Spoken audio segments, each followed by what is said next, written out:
Hi, and welcome to whatever this channel is about. So today's stream of consciousness discussion topic is about ghost words, which recently I was in a conversation with some friends because the idea of name places came up.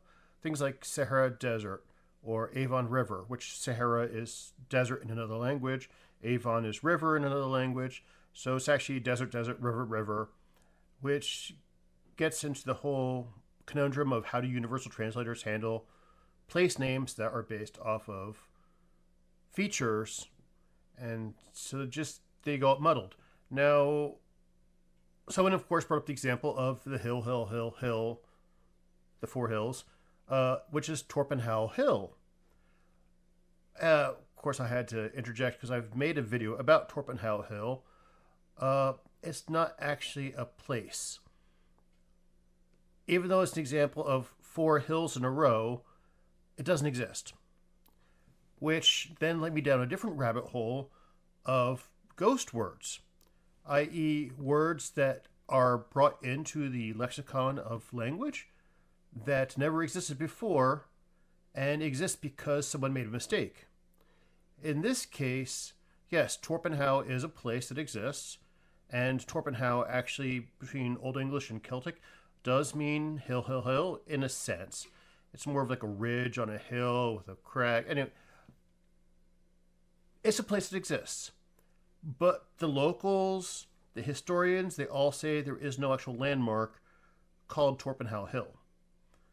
So someone, and this the interesting thing is the mistake was made in the 1800s. And that's how far back it is. And then in the 1880s, someone used the term ghost words to basically describe these words that got made up because of a mistake, got published, and then it ended into normal language. The example that they cited was Kimmies, basically describing, I believe, Indian people, Hindus, of being savages who would like, basically, this is called, was it mumbly peg, where you take the knife and you go, but they say they took their kimmies and put them through their fingers. Of course, it's just someone mistranslated knives or misspelled knives into kimmies, and for a long time, people thought that that was the name of knives, or I don't even know if they knew if it was knives, but they knew something that they used was called kimmies, even though that never existed before. It was just a mistranslation. And a lot of these are mistranslations or just clerical errors, which I can imagine, especially before the printing press, a lot of words were written down by hand, and then someone else had to go through and write down by hand for making a new book. And so you could end up with these errors. It's just the interesting rabbit hole that I've gone down today.